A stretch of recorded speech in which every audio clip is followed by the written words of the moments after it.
ಹೊಸದಂತ digital ಸುದ್ದಿವಾಹಿನಿಯ ರೇಷ್ಮೆ ರಾಜನೀತಿ ಇವತ್ತಿನ ಸುದ್ದಿ ವಿಶ್ಲೇಷಣೆ ಕಾರ್ಯಕ್ರಮಕ್ಕೆ ಸುಸ್ವಾಗತ. ಬರೀ 11 ವರ್ಷಗಳಲ್ಲ, 24 ವರ್ಷಗಳ ಯಶೋಗಾಥೆ. ಇದು ನರೇಂದ್ರ ಮೋದಿಯವರ ಸುದೀರ್ಘಾವಧಿಯ ಪ್ರಧಾನಮಂತ್ರಿ ಪದವಿಯ ದಾಖಲೆ ಕುರಿತಂತೆ ಕಳೆದ ವಾರಾಂತದಲ್ಲಿ ಬಂದ ವಿವಿಧ ದಿನಪತ್ರಿಕೆಗಳ ವಿಶ್ಲೇಷಣೆ. ನರೇಂದ್ರ ಮೋದಿ ಅವರು ಕಳೆದ ಶುಕ್ರವಾರ ಅಂದ್ರೆ ಜುಲೈ 25, 2025ಕ್ಕೆ ಶ್ರೀಮತಿ ಇಂದಿರಾ ಗಾಂಧಿಯವರು ಬಹು ಹಿಂದೆ ಸುಮಾರು 50 ವರ್ಷಗಳ ಹಿಂದೆ ಸ್ಥಾಪಿಸಿದ ದಾಖಲೆಯನ್ನ ಮುರಿದಿದ್ದಾರೆ ಅಂತ ಅಂದ್ಬಿಟ್ಟು.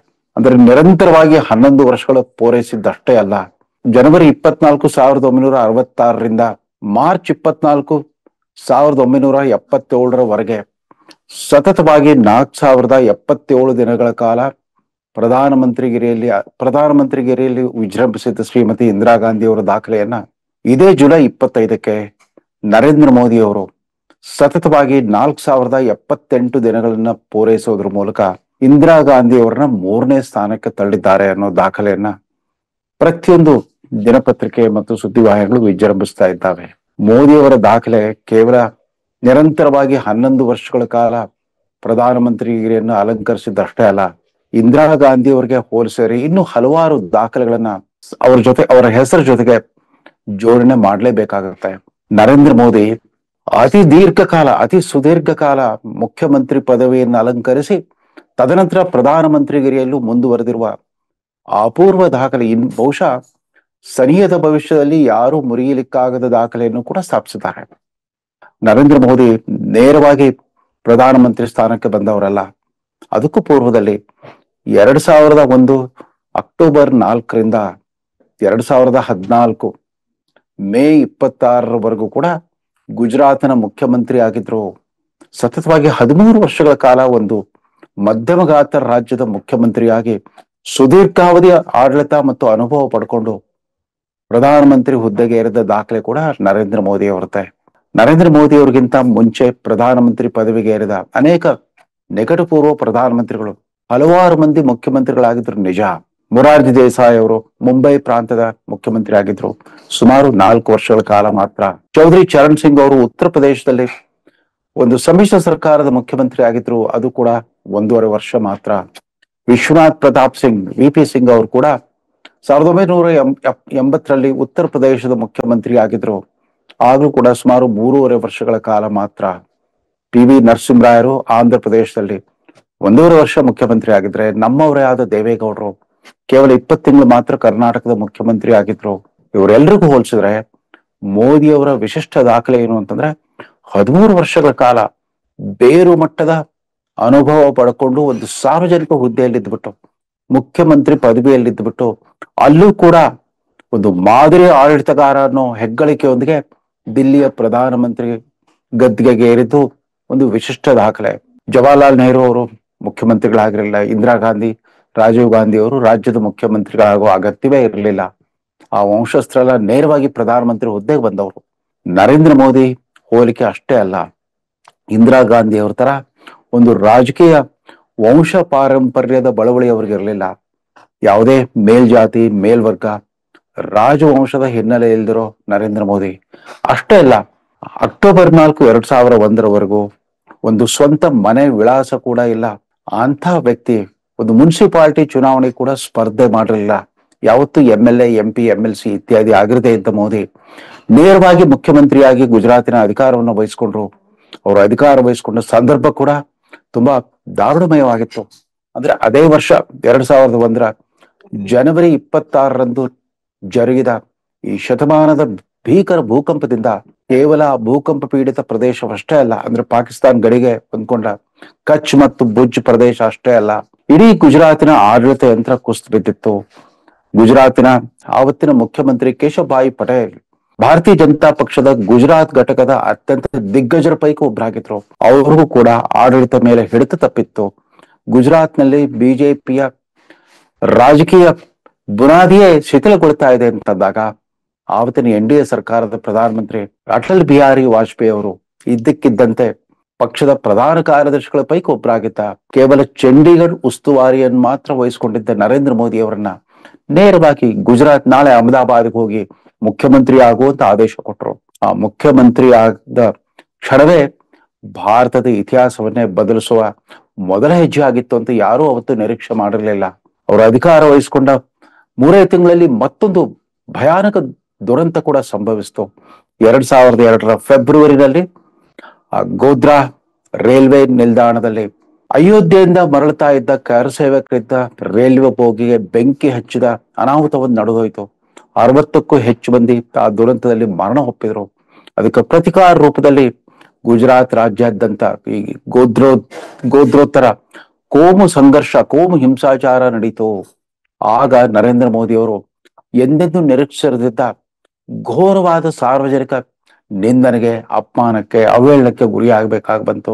ಅವರು ಬುದ್ಧಿಪೂರ್ವಕವಾಗಿ ಈ ತರ ಹಿಂದೂ ಮುಸ್ಲಿಮರ ನಡುವೆ ಘರ್ಷಣೆಗೆ ಕಾರಣರಾದ್ರು ಅನ್ನೋ ಮಿಥ್ಯಾಪವಾದವನ್ನು ಹೊರಬೇಕಾಗಿ ಬಂತು. ನರೇಂದ್ರ ಮೋದಿ ಅವರು ಹಾಗೆ ಮಾಡಿರಲಿಲ್ಲ. ಕೇವಲ 4 ದಿನಗಳಲ್ಲಿ ಆ ಹಿಂಸಾಚಾರವನ್ನ ತಂದಿದ್ದಷ್ಟೇ ಅಲ್ಲ, ಅದಾದ ನಂತರ ಗಾಢವಾದ ಮೌನಕ್ಕೆ ಸರಿದು ಬಿಟ್ಟು, ಅವರೊಂಥರ ಪ್ರಚಾರದ ಬೆಳಕಿನಿಂದ ನೇಪಥ್ಯಕ್ಕೆ ಸರಿದು ಬಿಟ್ಟು ತಮ್ಮ ರಾಜಕೀಯ ಪಥವನ್ನೇ ಬದಲಿಸ್ಕೊಂಡ್ಬಿಟ್ರು. ಅಲ್ಲಿವರೆಗೂ ಹಿಂದೂ ಹೃದಯ ಸಾಮ್ರಾಟನ ತಮ್ಮ ಬೆಂಬಲಿಗರಿಂದ ಬಿಂಬಿಸಲ್ಪಡ್ತಿದ್ದ ನರೇಂದ್ರ ಮೋದಿ ಆ ಕಿರೀಟವನ್ನೇ ತೆಗೆದಿಟ್ಬಿಟ್ಟು ವಿಕಾಸ ಪುರುಷ ಅನ್ನೋ ಹೊಸ ಹಾದಿಯನ್ನು ಆರಿಸ್ಕೊಂಡ್ರು. ಗುಜರಾತ್ ಅಂತಂದ್ರೆ ವೈಬ್ರೆಂಟ್ ಗುಜರಾತ್, ಆರ್ಥಿಕ ಬಂಡವಾಳ ಹೂಡಿಕೆ ಸಮಾವೇಶಗಳನ್ನ ಶುರು ಮಾಡಿದ್ರು. ಅವ್ರಿಗೆ ಅವತ್ತು ಮಾದರಿ ಆಗಿದ್ದು ಅವರಿಗಿಂತ ಕೊಂಚ ಮುಂಚೆ ಕರ್ನಾಟಕದಲ್ಲಿ ಮುಖ್ಯಮಂತ್ರಿ ಪದವಿಯನ್ನು ಅಲಂಕರಿಸಿದ್ದ ಎಸ್.ಎಂ. ಕೃಷ್ಣ ಮತ್ತು ಆಂಧ್ರ ಪ್ರದೇಶದ ಅಂದಿನ ಮುಖ್ಯಮಂತ್ರಿ ಚಂದ್ರಬಾಬು ನಾಯ್ಡು. ಇವರಿಬ್ರು ಕೂಡ ತಮ್ಮ ರಾಜ್ಯಗಳನ್ನ ಜಾಗತೀಕರಣ ಆಧಾರಿತ ಆರ್ಥಿಕ ವ್ಯವಸ್ಥೆಯ ಪ್ರಯೋಗಶಾಲೆಗಳನ್ನಾಗಿ ಮಾಡ್ಕೊಟ್ಟಿದ್ದಾಗ ಮೋದಿಯವರು ಕೂಡ ಅವರದ್ದೇ ಅನುಕರಣೆಯನ್ನ ತಮ್ಮದೇ ಆದ ಸ್ಥಳೀಯ ಅಗತ್ಯಗಳಿಗೆ ತಕ್ಕಂತೆ ಅಳವಡಿಸ್ಕೊಳ್ಳಿಕ್ ಶುರು ಮಾಡ್ಬಿಟ್ರು.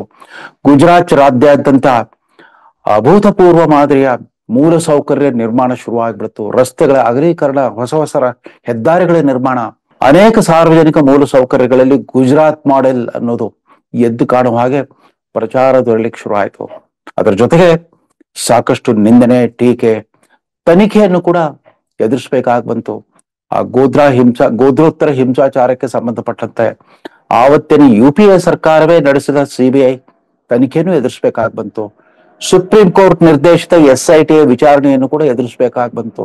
ಸತತವಾಗಿ 10 ಗಂಟೆಗಳ ಕಾಲ ಒಂದು ರಾಜ್ಯದ ಮುಖ್ಯಮಂತ್ರಿಯಾಗಿ ಈ ವಿಚಾರಣೆ ಎದುರಿಸ್ಬಿಟ್ಟು ಕಡೆಗೂ ದೋಷ ಮುಕ್ತರೆಂಬ ಹಣಪಟ್ಟಿಯನ್ನ ಪಡ್ಕೊಂಡ್ರು, ಒಂದು ಮುಕ್ತಿಯನ್ನ ಪಡ್ಕೊಂಡ್ರು.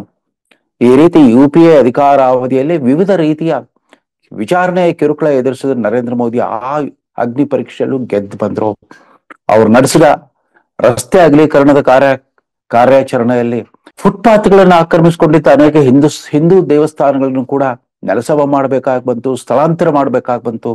ಆಗ ಹಿಂದೂ ಮಹಾಸಭೆ ಮತ್ತು ಇತರ ಹಿಂದೂ ಪರ ಸಂಘಟನೆಗಳ ನಿಷ್ಠುರವನ್ನು ಕೂಡ ಕಟ್ಕೋಬೇಕಾಗಿ ಬಂತು. ನರೇಂದ್ರ ಮೋದಿ ಯಾವುದರಿಂದ ವಿಚಲಿತರಾಗದೆ ನಿರಂತರವಾಗಿ ಗುಜರಾತ್ ಮಾಡೆಲ್, ಅದೊಂದು ಆಡಳಿತದಲ್ಲಿ ದಕ್ಷತೆ, ಶಿಸ್ತು ಮತ್ತು ಮೂಲ ಸೌಕರ್ಯ ನಿರ್ಮಾಣದಲ್ಲಿ ಒಂದು ಹೊಸ ದಾಖಲೆ, ಅಂದ್ರೆ ನಿಗದಿತ ಅವಧಿಯಲ್ಲಿ ಕಾಮಗಾರಿಗಳನ್ನ ಪೂರೈಸೋದು, ಗುಣಮಟ್ಟದ ಕಾಮಗಾರಿಗಳನ್ನ ನಿರ್ಮಾಣ ಮಾಡೋದು, ಜೊತೆಗೆ ವರ್ಷವೂ ಕೂಡ ಹೊಸ ಉದ್ಯಮದಾರರಿಗೆ ಅಲ್ಲಿ ಕೆಂಪು ರತ್ನಗಂಬಳೆ ಹಾಸ್ಬಿಟ್ಟು ಗುಜರಾತ್ ರಾಜ್ಯವನ್ನ ಒಂದು ಹೊಸ ಪ್ರಗತಿ ಪಥದಲ್ಲೇ ಕೊಂಡೊಯ್ದಿದ್ರು ನರೇಂದ್ರ ಮೋದಿ. ಇದೇ ಗುಜರಾತ್ ಮಾಡೆಲ್ ಅನ್ನೇ ಮುಂದಿಟ್ಕೊಂಡು 2014ರಲ್ಲಿ ಭಾರತೀಯ ಜನತಾ ಪಕ್ಷ ಪ್ರಧಾನಮಂತ್ರಿ ಅಭ್ಯರ್ಥಿಯಾಗಿ ಲೋಕಸಭಾ ಚುನಾವಣೆಯಲ್ಲಿ ಸ್ಪರ್ಧಿಸಿದಾಗ ಜನ ಏನು ಆ ಕಡೆ ಈ ಕಡೆ ನೋಡ್ಲೇ ಇಲ್ಲ. ಅವರು ಹಿಂದುತ್ವದ ಪ್ರಣಾಳಿಕೆಯನ್ನ ಪ್ರತಿಪಾದಿಸಲಿಲ್ಲ, ಅದನ್ನ ಅಗೋಚರವಾಗೇ ಇಟ್ರು. ದೇಶ ಎದುರಿಗೆ ಸಬ್ಕಾ ಸಾಥ್ ಸಬ್ಕಾ ವಿಕಾಸ್ ಅನ್ನೋ ಹೊಸ ಘೋಷಣೆಯೊಂದಿಗೆ ಮಹಾತ್ಮ ಗಾಂಧಿಯವರ ಸರ್ವೋದಯ ಸಿದ್ಧಾಂತ ಮತ್ತು ಅವರ ದೀನ್ ದಯಾಳ್ ಉಪಾಧ್ಯಾಯ ಅವರ ಅಂತ್ಯೋದಯ ತತ್ವ, inclusive development, last mile delivery, ಈ ಹೊಸ ಧೋರಣೆಯೊಂದಿಗೆ ದಿಲ್ಲಿಯ ದರ್ಬಾರನ್ನ ಗೆದ್ದುಕೊಂಡ್ರು. 2014ರ ಚುನಾವಣಾ ಗೆಲುವು ಕೂಡ ಒಂದು ಅಭೂತಪೂರ್ವ ದಿಗ್ವಿಜಯವಾಗಿತ್ತು. ಒಂದು ರಾಜ್ಯದ ಮುಖ್ಯಮಂತ್ರಿ ಆಗಿದ್ದ ವ್ಯಕ್ತಿ ಅದು ಹೇಗೆ ಇಡೀ ಭಾರತದ ಮುಕ್ಕಾಲು ಪಾಲು ಮತದಾರರ ಮನಸ್ಸನ್ನು ಗೆದ್ಕೊಂಡ್ರು. ಅದು ಭಾರತದ ಪ್ರಜಾಪ್ರಭುತ್ವದ ಒಂದು ಸುವರ್ಣ ಗಳಿಗೆ ಆಗಿತ್ತು. ಅದಾದ ನಂತರ ಹಿಂದಿರುಗಿ ನೋಡೇ ಇಲ್ಲ. ಕಳೆದ 11 ವರ್ಷದಿಂದ ಮೋದಿ ಅವರ ಇತರ ಸಾಧನೆಗಳಿಗಿಂತ ಅತಿ ಮಹತ್ವವಾದ ಕೊಡುಗೆ ಅಂತಂದ್ರೆ ಭಾರತದಾದ್ಯಂತ ರಾಜಕೀಯ ಸ್ಥಿರತೆಯನ್ನ ಕಾಪಾಡ್ಕೊಂಡು ಬಂದಿರೋದು. ಹೌದು, ಮೋದಿ ಯುಗದಲ್ಲಿ, ಇಂದಿರಾ ಗಾಂಧಿ ಕಾಲದಲ್ಲಿ ಇದ್ದಂತೆ ದುರ್ಬಲ ಮುಖ್ಯಮಂತ್ರಿಗಳಿಲ್ಲ. ಇಂದಿರಾ ಗಾಂಧಿ ಅವರ ಕಾಲದಲ್ಲಿ ಅವರೇ ಸರ್ವಸ್ವವಾಗಿದ್ರು. ಬಹುತೇಕ ರಾಜ್ಯಗಳಲ್ಲಿ ಕಾಂಗ್ರೆಸ್ಸೇ ಅಧಿಕಾರಕ್ಕೆ ಬಂದಿತ್ತು. ಅದರಲ್ಲೂ 1969 ಕಾಂಗ್ರೆಸ್ ವಿಭಜನೆ, ತದನಂತರ 1971 ಇಂದಿರಾ ಗಾಂಧಿ ಅವರು ಶುರು ಮಾಡಿದ ಗರೀಬಿ ಹಠಾವೋ ರಾಜಕಾರಣದ ಪರಿಣಾಮವಾಗಿ ಭಾರತದಾದ್ಯಂತ ಕಾಂಗ್ರೆಸ್ ಸರ್ಕಾರಗಳೇ ಇತ್ತು. ಪಶ್ಚಿಮ ಬಂಗಾಳ ಮತ್ತು ತಮಿಳುನಾಡನ್ನು ಹೊರತುಪಡಿಸಿದ್ರೆ ಎಲ್ಲ ಕಡೆ ಅವರ ಸಾಮಂತ ರಾಜರಂತಿದ್ದ ಮುಖ್ಯಮಂತ್ರಿಗಳೇ ಇದ್ರು. ಮೋದಿ ಅವರ ಕಾಲದಲ್ಲಿ ಹಾಗಿರ್ಲಿಲ್ಲ. ಅನೇಕ ರಾಜ್ಯಗಳು, ಪಶ್ಚಿಮ ಬಂಗಾಳ, ತಮಿಳುನಾಡು, ತೆಲಂಗಾಣ, ಕೇರಳ ಮುಂತಾದ ರಾಜ್ಯಗಳಲ್ಲೆಲ್ಲ ಬಿಜೆಪಿಯೇತರ ಸರ್ಕಾರಗಳಿದ್ವು. ಅತ್ಯಂತ ಬಲಿಷ್ಠ ವ್ಯಕ್ತಿತ್ವದ ಮುಖ್ಯಮಂತ್ರಿಗಳು ಕೂಡ ಇದ್ರು. ಮಮತಾ ಬ್ಯಾನರ್ಜಿ ಅವರಷ್ಟೇ ಅಲ್ಲ, ದಿಲ್ಲಿ ಅಂತ ಸಣ್ಣ ಕೇಂದ್ರಾಡಳಿತ ರಾಜ್ಯದಲ್ಲೂ ಕೂಡ ಅರವಿಂದ್ ಕೇಜ್ರಿವಾಲ್ ರಂತ ಹೊಸ ತಲೆಮಾರಿನ ಬಲಿಷ್ಠ ಮುಖ್ಯಮಂತ್ರಿಗಳನ್ನ ಎದುರಿಸಬೇಕಾಗಿ ಬಂತು. ಇವೆಲ್ಲ ಸವಾಲುಗಳನ್ನ ಮೆಟ್ಟಿ ನಿಂತು ನರೇಂದ್ರ ಮೋದಿ ರಾಜಕೀಯ ಸ್ಥಿರತೆಯನ್ನ ಕಾಪಾಡ್ಕೊಂಡು ಬಂದಿದ್ದಾರಲ್ಲ. ಇದರ ಮಧ್ಯ ನೋಟುಗಳ ಅಮಾನ್ಯೀಕರಣ, ಏಕರೂಪ ತೆರಿಗೆ ವ್ಯವಸ್ಥೆ, GST ತೆರಿಗೆ ವ್ಯವಸ್ಥೆಯನ್ನ ಜಾರಿಗೊಳಿಸಿದ್ದು, ಇದ್ದಕ್ಕಿದ್ದಂತೆ ಜಗತ್ತಿನಾದ್ಯಂತ ಅಪ್ಪಳಿಸಿದ ಆ ಕೋವಿಡ್ ಸಾಂಕ್ರಾಮಿಕದ ವಿರುದ್ಧ ಲಾಕ್ ಡೌನ್ ಅನ್ನ ಘೋಷಣೆ ಮಾಡಿಬಿಟ್ಟು ಅದನ್ನ ಸುಮಾರು 1.5 ವರ್ಷಗಳ ಕಾಲ ಮುತುವರ್ಜಿಯಿಂದ ನಿಭಾಯಿಸಿತ್ತು. ಅಂತ ದೊಡ್ಡ ಪ್ರಕೃತಿ ವಿಕೋಪ ಸಂಭವಿಸಿದಾಗಲೂ ಕೂಡ ಭಾರತದ ಆರ್ಥಿಕ ವ್ಯವಸ್ಥೆಯಲ್ಲಿ ಹೆಚ್ಚಿನ ಸ್ಥಿತ್ಯಂತರವಾಗದಂತೆ, ದೇಶ ದಿವಾಳಿಯಾಗದಂತೆ ನಿಭಾಯಿಸಿದ್ದು.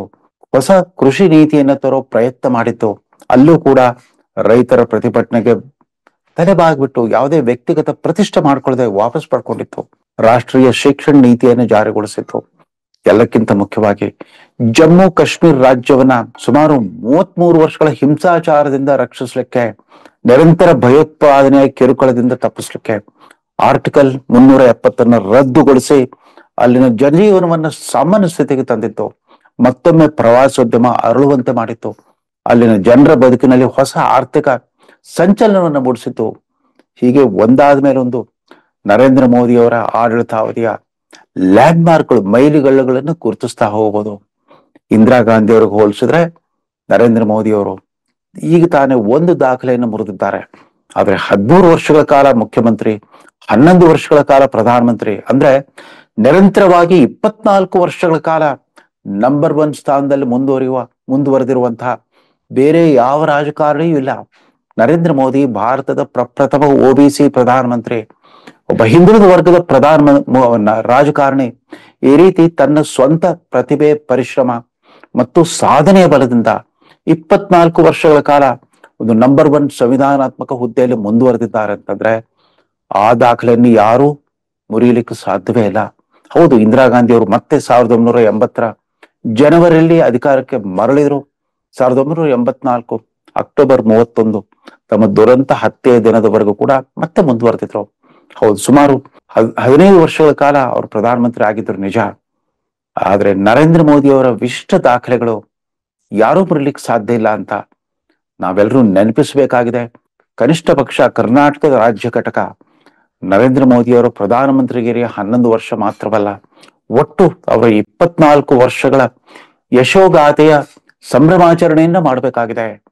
ರಾಹುಲ್ ಗಾಂಧಿ ಅವರು ಇದ್ದಕ್ಕಿದ್ದಂತೆ ಜ್ಞಾನೋದಯ ಆದವರಂತೆ, ಅಯ್ಯೋ OBC ವರ್ಗವನ್ನ ನಾನೇ ಉದ್ಧಾರ ಮಾಡ್ತೇನೆ, OBC ಮತದಾರರೆಲ್ಲ ಕಾಂಗ್ರೆಸ್ ಜೊತೆಗೆ ಬಂದ್ಬಿಡ್ಲಿ ಅಂತ ಕರೆ ಕೊಡ್ತಾ ಇದ್ದಾರಲ್ಲ. ನರೇಂದ್ರ ಮೋದಿ ಅವರಂತ OBC ಪ್ರಧಾನಮಂತ್ರಿ 24 ವರ್ಷಗಳ ಕಾಲ ಒಂದು ಅಮೋಘ ನಾಯಕತ್ವದ ಸಾಧನೆ ಮಾಡಿರುವಾಗ ರಾಹುಲ್ ಗಾಂಧಿ ಅವ್ರಿಗೆ ಈಗ ಎಚ್ಚರವಾಗ್ತಾ ಇದೆಯಾ? ನರೇಂದ್ರ ಮೋದಿ ಅವರ ದಾಖಲೆಯನ್ನಾಗ್ಲಿ, ಕಾರ್ಯವೈಖರಿಯನ್ನಾಗ್ಲಿ, ಇಷ್ಟು ವರ್ಷಗಳ ಕಾಲ ನಂಬರ್ 1 ಸ್ಥಾನದಲ್ಲಿದ್ರು ಕೂಡ ವ್ಯಕ್ತಿಗತವಾಗಿ ಜಾತೀಯತೆ, ಸ್ವಜನ ಪಕ್ಷಪಾತ, ಕುಟುಂಬ ರಾಜಕಾರಣ ಅಥವಾ ಭ್ರಷ್ಟಾಚಾರದ ಒಂದೇ ಒಂದು ಕಪ್ಪು ಚುಕ್ಕೆ ಇಲ್ಲದೆ ಒಂದು ಶಿಸ್ತಿನ ಆಡಳಿತ ನಡೆಸ್ತಾ ಬಂದಿದ್ದಾರಲ್ಲ, ಆ ದಾಖಲೆಯನ್ನ ಯಾರು ಸರಿಗಟ್ಲಿಕ್ಕೆ ಆಗ್ಲಾರದು ಅಂತ ಹಾರೈಸ್ತಾ ಈ ಸಂಚಿಕೆ ಮುಗಿಸ್ತಾ ಇದ್ದೇನೆ. ನಮಸ್ಕಾರ.